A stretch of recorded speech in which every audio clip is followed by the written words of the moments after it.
महाराष्ट्र और झारखंड में चुनाव का ऐलान हो चुका है। मेरे साथ बात करने के लिए मौजूद हैं भारतीय जनता पार्टी के वरिष्ठ राज्यसभा सांसद दीपक प्रकाश। उनसे बात करते हैं। सर, झारखंड में 2 चरण में मतदान होने जा रहा है और महाराष्ट्र में 1 चरण में मतदान होने जा रहा है। चुनाव की घोषणा पर आप सबसे पहले क्या कहेंगे? सबसे पहले चुनाव आयोग को इस महापर्व की घोषणा करने के लिए अभिनंदन और साधुवाद बधाई। झारखंड के 2,06,00,000 मतदाता 29,562 बूथों पर झारखंड का भाग्य लिखने का काम करेंगे। और मुझे विश्वास नहीं बल्कि झारखंड की जनता की आकांक्षा है कि हेमंत सोरेन सरकार से निजात पाने का, क्योंकि इन्होंने चाहे आदिवासी हो, चाहे मूलवासी हो, चाहे झारखंड में रहने वाले 4 करोड़ जनता है, सबको ठगने का काम किया। और अब इस ठग की गठरी भरी हुई सरकार से झारखंड की जनता निजात पाना चाहती है। आज जब चुनाव की घोषणा हुई तो उसके बाद उन्होंने एक आरोप लगा दिया कि भारतीय जनता पार्टी जानती थी कि चुनाव की तारीखों का ऐलान होने वाला है। अरे डरी हुई सरकार है, डरे हुए नेता है, डरे हुए गठबंधन है। इस धर्म युद्ध लड़ने के पहले ही पलायन कर चुकी। और पहला पहलवान हमने देखा कि दूसरे पहलवान के को देखते ही मैदान छोड़ करके, अखाड़े छोड़ करके भागते हुए भाग गए। डरे हुए हैं, समय हुए, पलायन कर रहे हैं।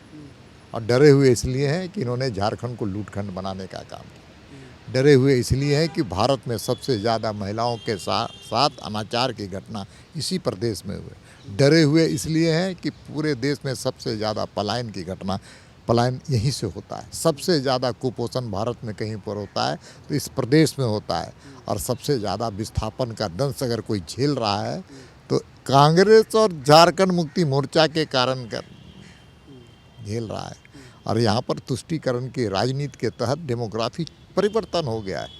जो आदिवासी भाई बहन थे उनकी आबादी कम होते गई और बांग्लादेशी घुसपैठियों के रोगिया मुसलमानों की संख्या बढ़ते चली गई। तो झारखंड की जनता इस बार जोरदार ढंग से जवाब देना चाहती है, क्योंकि वहाँ की जनता में आक्रोश है। और झारखंड की जनता आप कहती है सिंहासन खाली करो, भाजपा आती है, भाजपा आती है। किन मुद्दों पर भारतीय जनता पार्टी चुनाव लड़ने जा रही है? अरे मुद्दों की कमी सरकार ने हमको कोई कम नहीं दिया है।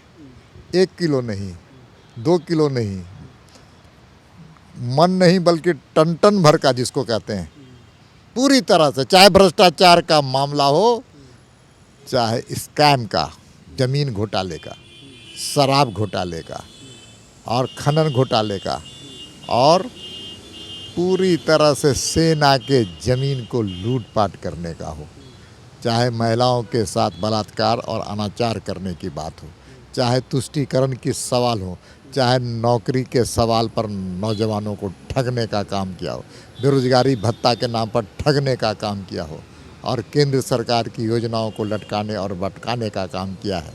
चाहे वो मनरेगा का घोटाला हो, चाहे जल जीवन मिशन का घोटाला, सारे घोटालों का स्रोत ये सरकार है।